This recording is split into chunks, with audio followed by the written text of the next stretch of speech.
Hi, it's me again with Corel Draw Tips and Tricks, and this is part two of what I call the next step under this layered art.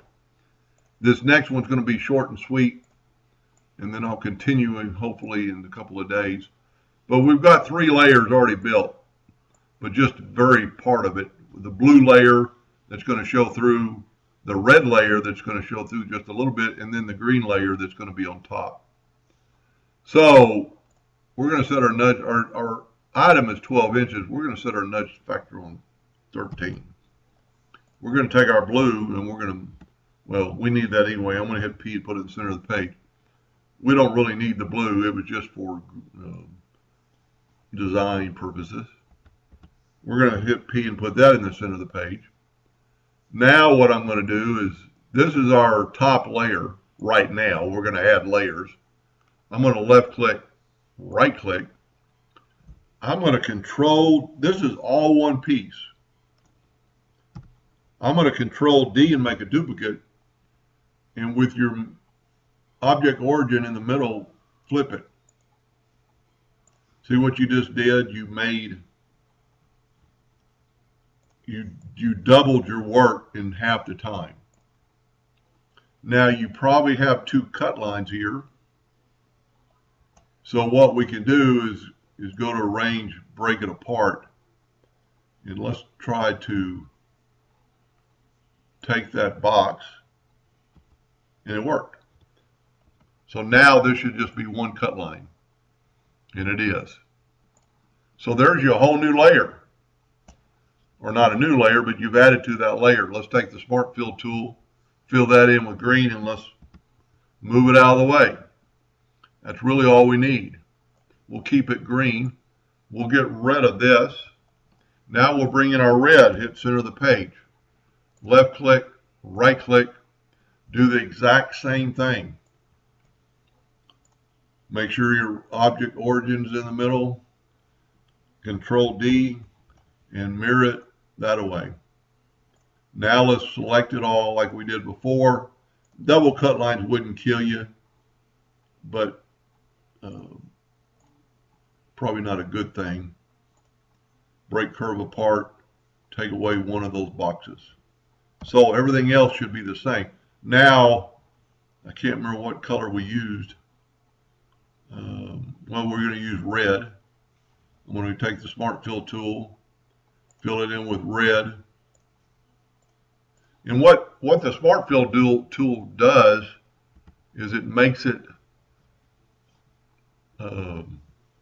all welded together. Now let's take and put that to the back of the page. So now you've doubled your work in 2 seconds. Now let's take all this, just kind of nudge it out of the way. Let's put P and put the blue in the center of the page. I'm going to put it to the back of the page, and I'm going to hit center of the page. And so now your blue is showing through, your red's your next layer, and then your green's your top layer. And this is, you can just keep going. You know, she's got this picture has a good layer. I kind of like this. But then you could do the stuff in the middle. And I don't know if I'm going to have time tonight, but I am going to continue this series. So then all you have to do is just remember to take this one, left click, right click. That's going to be your very bottom layer. Just make these no fill, hairline, and you can tell which layer is which. But just start, and then what you're actually going to have to do is hit duplicate, make a duplicate of that, hit P. That's going to be one of your layers. Of course, that interior is going to cut away. So we might just have to cut that box on the very last one. And with that, you could just take the virtual segment delete key and cut that box out. So there's one layer. The other layers could be, well, no, none of them could be cut out. So there's one layer, Control D and make a duplicate. Always make duplicate, set over the side, set that one on the side to make it your other layer. We didn't really need to make a duplicate of it yet, but I'm going to delete these, This is all one piece, so I can hit P. I'm going to cut this line away, and there's your other layer. Let's group it together, Control G, and there's your next layer. So you've got 3 layers built in that length of time. Actually, I've got them right, because you just need to keep getting from bigger holes to lesser, indentions here. Anyway, let's tell you what, let's go ahead and smart fill these in just to see what it's going to look like. This one's going to be our blue again.